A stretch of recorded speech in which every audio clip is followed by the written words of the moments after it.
Lisez les histoires de ceux qui sont qui dominent dans leur domaine. Vous allez vous rendre compte qu'ils sont esclaves de leur travail, esclaves de leur talent, esclaves de leurs dons, esclaves de leur entreprise, parce qu'ils veulent toujours le meilleur. Et ça fait quoi? Qu'ils soient toujours en train de bosser, ils soient toujours en train de servir, ils soient toujours en train d'améliorer la qualité du service. Et c'est ça qui fait toute la différence.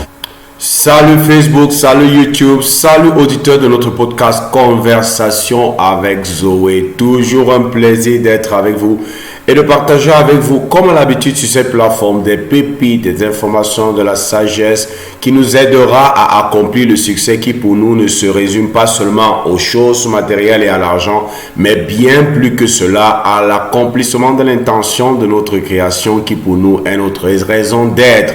C'est pourquoi dans cette plateforme, l'une des définitions que nous avons du succès est la suivante.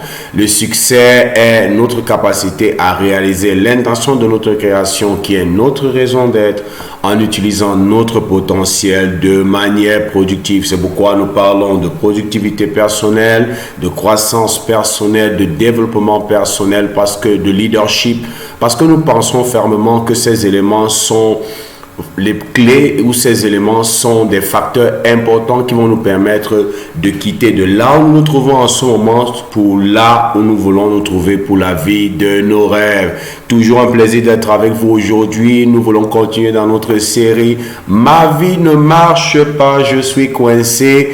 Et nous sommes à la cause numéro 19. Oui, nous sommes à la cause numéro 19. Et comme je vous ai dit, nous ne comptons pas nous arrêter en si bon chemin parce que nous avons compris que de simplement dire voici ce qu'il faut faire, voici les clés pour réussir, voici les secrets pour réussir, voici les stratégies, voici les tactiques, voici les lois ou voici les principes. Nous nous sommes rendus compte aussi que ce serait bien de pouvoir exposer, de pouvoir pointer du doigt les différentes causes éventuelles ou probables qui peuvent être à l'origine du fait que notre vie ne marche pas comme nous le voulons ou nous ne puissions pas vivre la vie de nos rêves. Parce que en découvrant quels sont les différents écueils et quelles sont les différentes causes de notre échec probable et du fait que nous n'avancions pas comme nous le voulons, nous accroissons ainsi notre probabilité de vivre la vie de nos rêves et de réaliser le succès.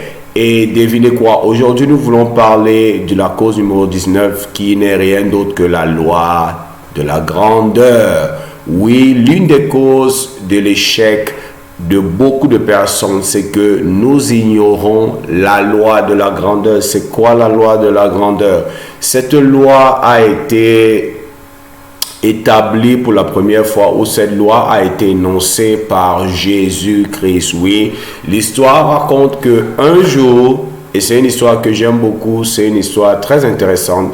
Un jour, la maman de deux de ses disciples, parce qu'il avait des disciples, il avait des personnes, il était un maître, et il avait des disciples qui formaient, il avait des disciples qui le suivaient, il y avait des disciples qui apprenaient en le voyant pratiquer et qui pratiquaient avec lui pour pouvoir devenir comme lui, un peu comme le principe d'un leader et ses suiveurs. Il avait des disciples et deux de ses disciples, leur maman est venue voir Jésus et lui a fait une demande vraiment particulière. Et la demande c'était que je veux que lorsque tu vas établir ton royaume comme tu le promets, comme tu l'annonces, que mes deux fils que voici, l'un s'appelait Jacques et l'autre s'appelait Jean, que mes deux fils que voici soient assis, l'un à ta droite et l'autre à ta gauche. C'était une demande vraiment audacieuse, n'est-ce pas? Elle est venue poser son problème pour ses deux fils. Elle voulait que ses deux fils, l'un soit assis à la droite et l'autre à la gauche de Jésus. Lorsqu'il établira son royaume, ça veut dire qu'il y aura le trône de Jésus. À droite, il y a un trône pour Jean. À gauche, il y a un trône pour Jacques. Et cette situation a mis les autres disciples en colère. Lorsque les autres disciples ont appris ce qui s'est passé, ils se sont retournés contre les deux autres, Jean et Jacques. Vous imaginez qu'on est tous dans un groupe, on a tous un maître, on a tous un patron, on a tous un boss. Et qu'un jour, nous apprenons que deux d'entre nous qui sont frères ont fait venir leur maman. Et leur maman est partie jouer de tout, peser de tout son poids pour que ces deux personnes, au détriment du reste, soient les plus considérées ou que ces personnes aient les places les plus importantes. Donc cette situation a vraiment créé la tension parmi les disciples. Et l'histoire nous raconte que Jésus a su ce qui se passait et Jésus les a appelés en fait. Et Jésus leur a dit quelque chose de véritablement pointu et important qui aujourd'hui est la fondation du concept qu'on appelle le servant leadership. Ça veut dire que le leadership par le service. Jésus leur dit que dehors là, les plus grands oppressent les petits. On sait que tu es grand parce que tu oppresses les plus faibles. On sait que tu es grand parce que tu te sers des plus faibles. On sait que tu es grand parce que en fonction du nombre de personnes qui te servent, c'est le nombre de personnes qui te servent qui définit si tu es grand ou pas. Les grands tyrannisent les plus petits, les plus grands assaillissent les plus faibles, les plus grands se servent des plus faibles. On sait dehors que tu es grand par le nombre de personnes que tu écrases, par le nombre de personnes sur lesquelles tu domines ou par le nombre de personnes qui te servent. Mais il dit, ce que je veux que vous sachiez, c'est ceci. Celui qui veut être grand parmi vous, quiconque veut être grand parmi vous, qu'il soit le serviteur des autres. Et quiconque veut devenir le premier, qu'il devienne l'esclave des autres. Ce jour-là, il établissait un principe fondamental, qui est la loi de la grandeur. La loi de la grandeur est très différent de ce que beaucoup d'entre nous pensons. Nous tous, nous voulons devenir grands et c'est très bien. Nous tous, nous voulons accomplir de grandes choses et c'est très bien. Nous tous, nous voulons être reconnus dans un domaine particulier comme une personne spéciale qui a apporté quelque chose de spécial et c'est très bien. Ça fait partie même de l'essence de qui nous sommes en tant qu'êtres humains. Si tu ne peux pas aspirer à la grandeur, c'est que tu as quelque chose qui ne tourne pas rond avec toi. Nous tous, même ceux qui disent que non, moi je ne veux pas les grandes choses, nous tous, nous avons des domaines où nous voulons être reconnus pour avoir accompli quelque chose de particulier. Le désir de grandeur est inné à l'humain, est inné à l'homme, ça fait partie de notre nature. Mais le problème vient, selon l'histoire de Jésus, du fait que nous ne savons pas comment manifester cette grandeur. Beaucoup d'entre nous, quand nous pensons à la grandeur, quand nous pensons à devenir grand, quand nous pensons à réussir dans un domaine, quand nous pensons à faire quelque chose d'extraordinaire dans un domaine, nous pensons à ce que les gens vont faire pour nous.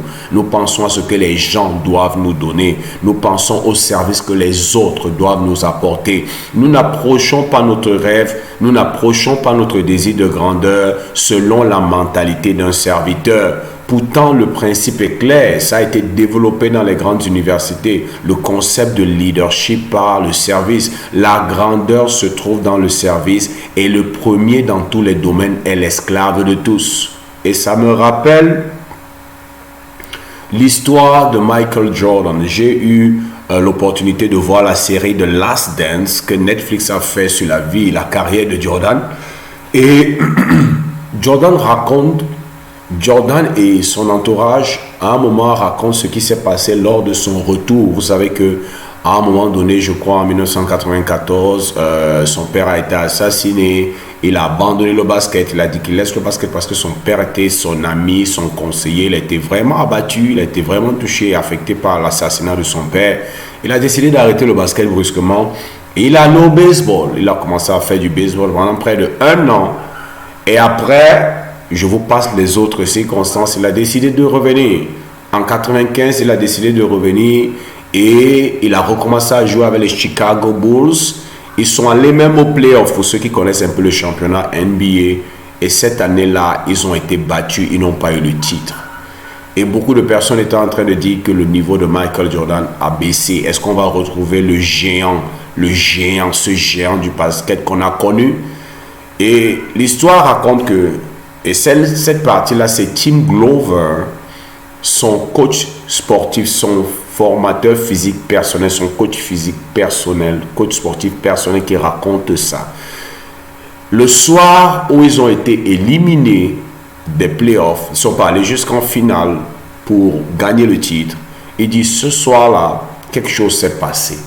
Il dit que généralement, en fin de saison, Michael Jordan a l'habitude de lui donner peut-être un mois de congé ou un mois et demi de congé afin qu'il se retrouve plus tard pour commencer à préparer la saison prochaine. Il commence des entraînements de pré-saison.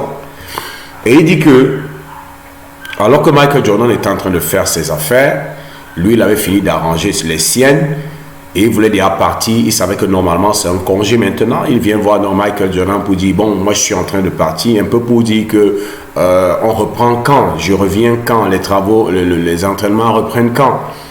Il dit que Michael Jordan lui a dit quelque chose de terrible et de très fort. Il lui a dit, Tim Glover, il n'y a pas de vacances pour toi ni pour moi. Et Tim Glover était un peu étonné. Pourquoi il n'y a pas de vacances? On mérite les vacances. On a travaillé dur cette saison, on mérite des vacances. Et Michael Jordan lui dit que toutes ces personnes qui viennent me voir pendant le match, toutes ces personnes qui payent de leur argent pour venir s'asseoir, pour voir mon match, ces personnes qui s'asseyent devant leur télé pour voir mon match, j'ai une obligation de leur donner rien d'autre que le meilleur de moi-même. Et maintenant que cette saison, je ne leur ai pas donné le meilleur de moi-même, toi et moi, nous n'avons pas droit aux vacances. Parce que nous devons leur donner le meilleur que nous avons. Ces personnes qui viennent pour nous voir, nous avons l'obligation de leur servir la meilleure version de nous-mêmes. Et lorsque Tim Glover raconte cette histoire, pour ceux qui ont vu The Last Dance, je crois que c'est l'épisode 5 ou 6, il est en larmes parce qu'il n'a jamais vu ça. Donc il a dit qu'on se retrouve demain. Et lorsqu'il est en train de se déplacer, il dit à 3 heures du matin. Et ce qui le marque, c'est l'approche, l'engagement de Michael Jordan à donner le meilleur de lui-même. Et lorsque j'ai regardé cette partie, j'ai dit, ce monsieur a compris ce que beaucoup d'entre nous, nous prenons du temps pour comprendre. Nous l'adulons. Nous disons que c'est un grand. Nous disons c'est le greatest, c'est le GOAT, c'est le meilleur de tous les temps dans sa discipline. Nous l'admirons pour tout ce qu'il a réalisé, pour les grands contrats, pour l'argent et pour tout ce qu'il fait. Mais lorsque cette histoire a été racontée, c'est là où je me suis rendu compte que Michael Jordan se voit comme le serviteur de ses fans. Michael Jordan ne se voit pas comme quelqu'un qu'on doit servir. Michael Jordan se voit comme quelqu'un qui doit toujours donner le meilleur de lui-même toutes les fois que les gens viennent le voir. Michael Jordan a la mentalité que Jésus a enseignée à ses disciples. Quiconque veut être grand, qu'il soit le serviteur de tous. Il a trouvé que parce que il n'a pas donné le meilleur cette saison-là, qu'il n'a pas mis les Chicago Bulls vers la finale et il n'a pas donné cette finale aux Chicago Bulls, il a trouvé qu'il a servi ses fans et ses supporters et les supporters de son équipe en deçà de ses capacités. Et pour ça, il s'est imposé une sanction personnelle à lui et à son coach physique personnel, Tim Glover. Il a dit, toi et moi, nous n'avons pas droit aux vacances. Toi et moi, nous n'avons pas droit aux vacances. Parce que nous devons donner toujours le meilleur. Et le mot qui m'a marqué, c'est qu'il a dit, I am obligated to give them my best. If someone comes to see me, I am obligated to give him my best. I am obligated to give him my best. Ça, c'était sa mentalité. Il comprenait la loi. Il comprenait la loi de la grandeur. Tu veux être grand, tu dois devenir le serviteur des autres. C'est comme ça que tu dois te voir. Tu dois te voir comme celui qui sert tes employés. Tu dois te voir comme celui qui sert les clients.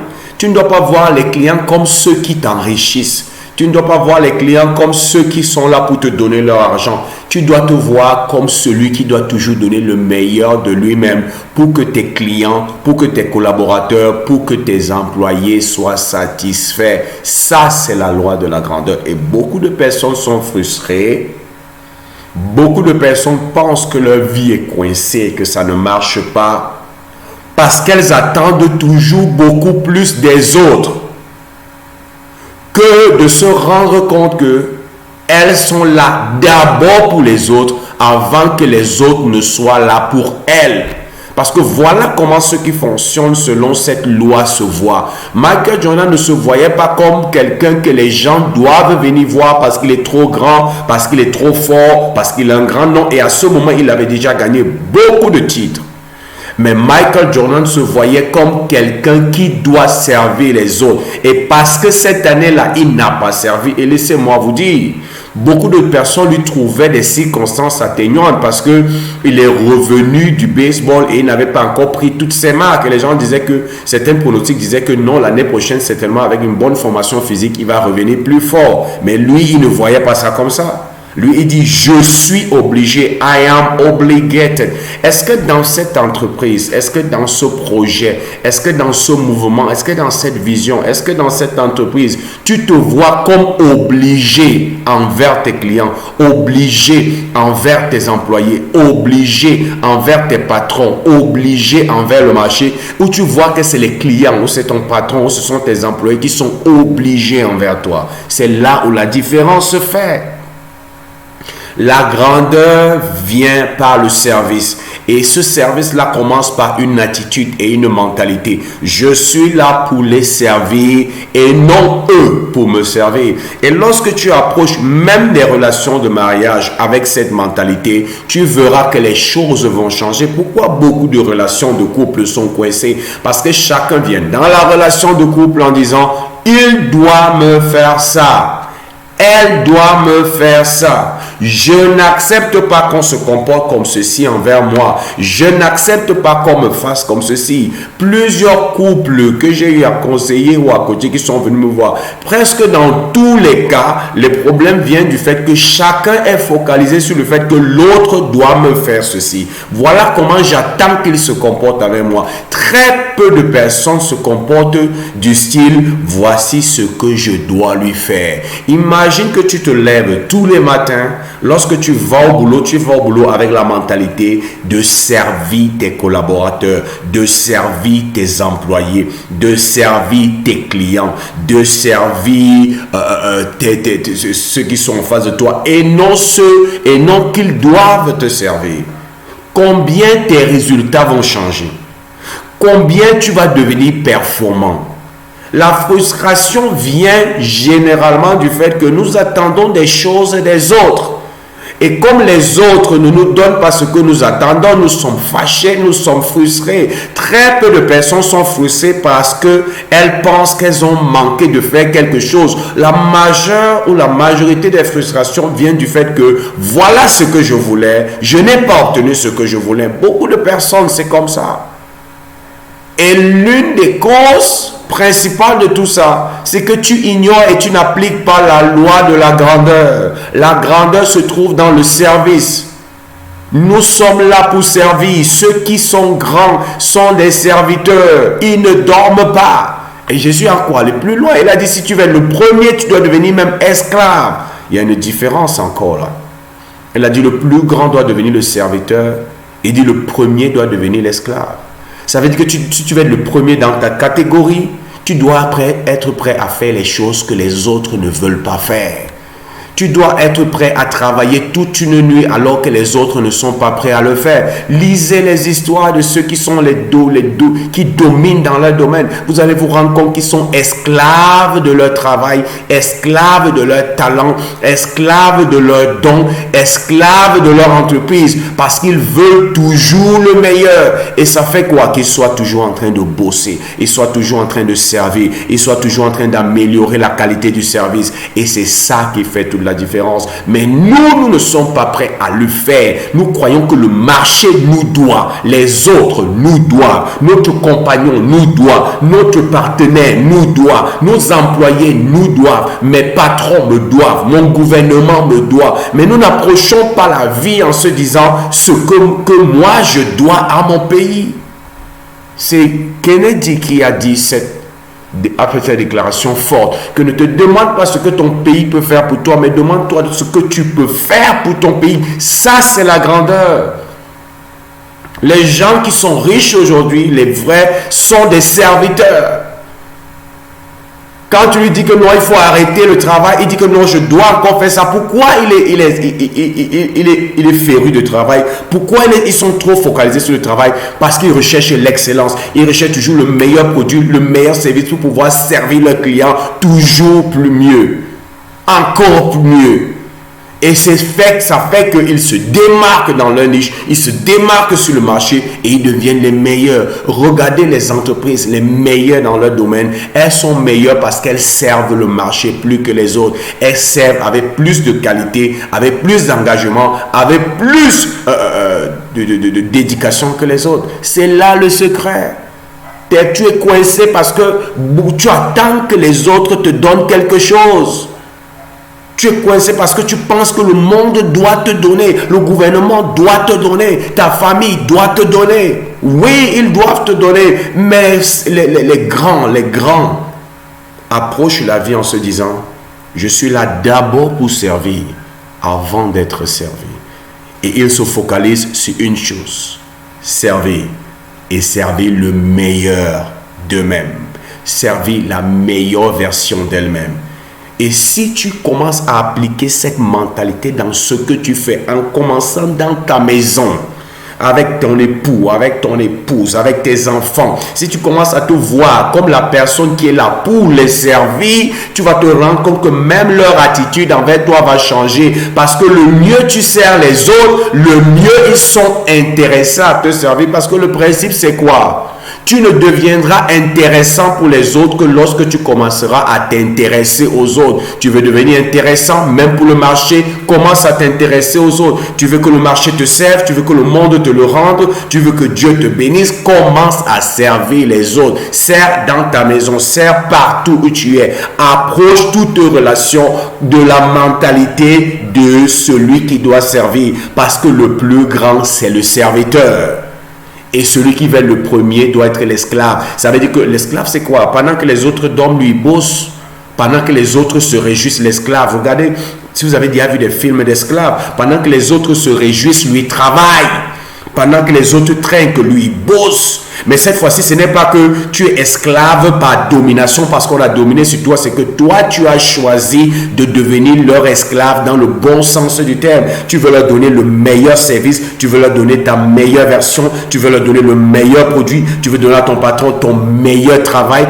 Tu veux lui donner ta meilleure qualité. Et tu bosses alors que tout le monde dort. Alors que les autres disent que l'heure du travail est terminée. Toi, tu continues à bosser parce que tu veux donner le meilleur, parce que tu te vois comme un esclave, pas un esclave par imposition, mais un esclave parce que tu veux que la société avance, tu veux que la société de ton patron prospère, tu veux que tes employés soient meilleurs, tu veux que ton épouse, ton époux, tes enfants soient meilleurs, tu veux que ton entreprise tes clients soient à l'aise.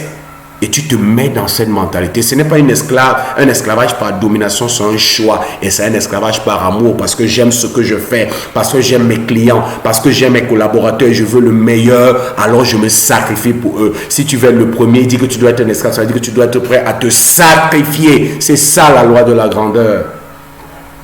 Et tu es frustré parce que tu penses que c'est eux qui doivent se sacrifier. Tes employés ne sont pas là pour se sacrifier pour toi. Je suis désolé de te le dire. Ça, c'est un principe important que beaucoup de personnes ignorent du leadership. Les employés ne sont pas là pour se sacrifier pour toi. Tu es là pour te sacrifier pour tes employés. Tu es là comme leur esclave et leur serviteur. Et vous connaissez et tu connais la meilleure, c'est que lorsque tu vas commencer à les mettre en premier pour les servir, ce qui va se passer, c'est qu'ils vont commencer aussi à te servir en retour. Ils vont faire des choses extraordinaires pour toi parce qu'ils sont convaincus que tu as leur intérêt à cœur. C'est leur bonheur que tu recherches.